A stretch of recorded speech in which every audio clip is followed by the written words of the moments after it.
नमस्कार, हर हर महादेव, हम मीनू झा अपने लोकनि सबके स्वागत करै छी।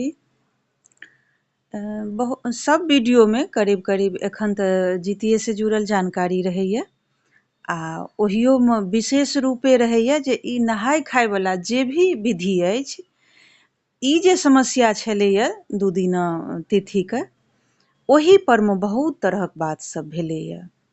केओ कहै छथिन जे अगर व्रत दिन पितराइन खेतै तऽ फेर जे तेल खड़ी चढ़बैवला या माछ मरुआवला जे भी विधि छलैए ओ ओहि दिन केना हेतै। तऽ एहि परमे हमरो चैनियत नहि यऽ, हमहूँ एही पाछू पड़ल रहै छी जे अपने हमर जे मैथिली गीतमालाके जतेक व्यूअर सब छथिन हुनका सबके सही जानकारी दियनि, हमरासँ जे भऽ सकै, किएक तऽ व्रत हमहूँ करै छी, हमरो लगमे सही जानकारी आबै आ हम अहाँ सब लगमे पहुँचाबी, किएक तऽ ककरो केओ आशे लगाकऽ कोनो भी सही बात पूछै छै।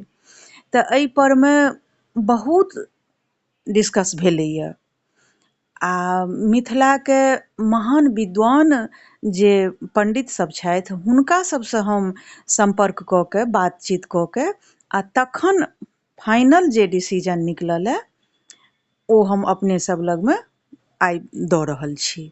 तऽ फाइनल ई यऽ, एहिसँ पहिले हम एकटा वीडियो अपलोड केलहुँ हँ तऽ हमरा केओ गोटे कमेंट केलथि हँ जे अगर मंगल दिन पितराइन भोजन करायल जेतै आ तेल खड़ी चढ़ायल जेतै आ ओहि दिन अगर व्रत छै तऽ फेर माछ मरुआवला जे भी विधि होइ छै से कोना हेतै।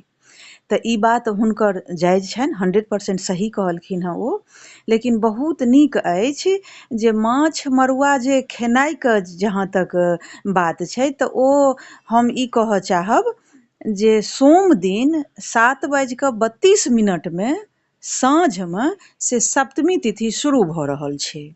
तऽ अपने लोकनि सबके बढ़िआँ रहत जे सोमके रातिमे माछ मरुआ बना कऽ खा ले जाउ, ठीक छै।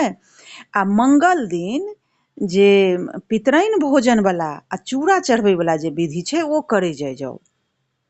आब कहबै जे माछ मरुआ पहिले खा कऽ केना करबै, तऽ एकर अलावा कोनो विकल्प छैहे नहि, एहि दुआरे जे अपन मिथिला पंचाङ्गके अनुसार 100% व्रत मंगले दिन हैत, लेकिन पितराइन भोजन सेहो मंगले दिन कहै जाइ छथिन करबैके लेल।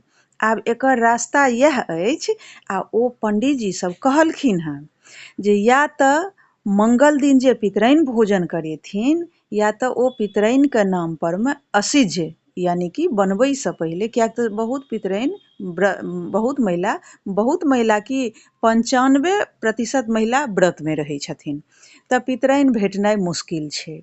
तऽ पितराइनके नाम परमे जे भी सिद्धा होइ छै, जे श्रद्धा अनुसार जे भोजन करेथिन ओ सिद्धा उसरगि कऽ ओहि परमे किछु दक्षिणा दऽ कऽ जे भी ओ पितराइनके करैत हेथिन, जे दक्षिणा दैत हेथिन या विदाइ दैत हेथिन, जे रूपे करैत हेथिन, ओ सारा सामग्री एकट्ठा कऽ के पितराइनके नाम परमे उसरगि कऽ जएटा जिनका पितराइन छनि ताहि हिसाबे ओ अपन दान कऽ देथुन। तऽ ओहिसँ की हेतनि जे हुनकर पितराइन भोजनके सेहो प्राप्ति भेटतनि आ दोसर विकल्प ई अइ, दोसर रास्ता ई अइ जे नहि अगर ओ ओना कऽ कऽ नहि देबनि हुनका उसरगि कऽ असिझ कऽ कऽ, तऽ नहा सोना कऽ चूड़ा तूड़ा चढ़ा कऽ तेल खड़ी चढ़ाबैवला जे भी विधि छै ओ केलाके बाद भोजन बना लेब, जतेक पितराइनके खुएबनि ओहि हिसाबक भोजन बना कऽ, हँ लेकिन ई ध्यान राखब जे व्रतमे रहब ओ सब्जी नहि काटब, काटैवला काज अपनेसँ नहि करब। भोजन बना कऽ आ पितराइनके नाम परमे गौ माताके भोजन कराउ। ई बुझियौ तऽ एक हिसाबसँ एहिबेर सौभाग्य प्राप्त भेल, किएक तऽ ओना लोकके दान पुण्य नहि कयल होइ छै आ ओना सहीमे एतेक सब्जी भाजी लोक काटि लैए, एतेक छिलका गौ माताके आगूमे जाकऽ फेक दै छनि गऽ।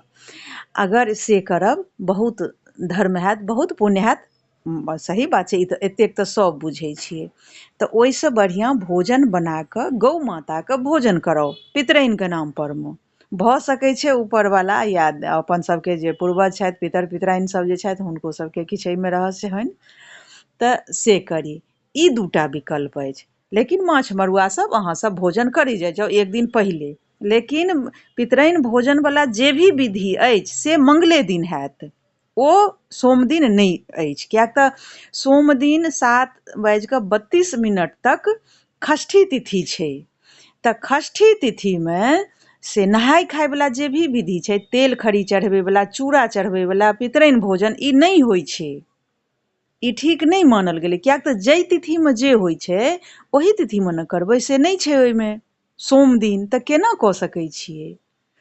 ताहि दुआरेसँ जे भी कहलहुँ हँ ओकरा ध्यानसँ सुनि कऽ अपने लोकनि मङ्गल दिन ई काज करै जाउ। ओकर बादसँ फेर नहा सुना कऽ भोजन बना कऽ गौ माताके भोजन कराउ। तकर बादसँ अपन व्रतके सङ्कल्पमे रहबे करब, व्रत शुरू भऽ जेतै। व्रतमे तऽ रहबे करै जेबै। फेर सन्ध्याके टाइममे जे भी पूजा पाठ होइ छै जितियाके, जे जेना करै जाइ छी से करब। बाँकीके लेल आओर किछु अपने लोकनि सबके जानकारी चाही तऽ हमरा कमेंट्समे कऽ के पूछू। हमरा पूरा प्रयास करब जे हम अहाँ सबके सही जानकारी दी। जँ किछु कतहु गलती हुए ओहिके लेल क्षमा चाहै छी। धन्यवाद। जय मिथिला, जय मैथिली, जय जितवाहन।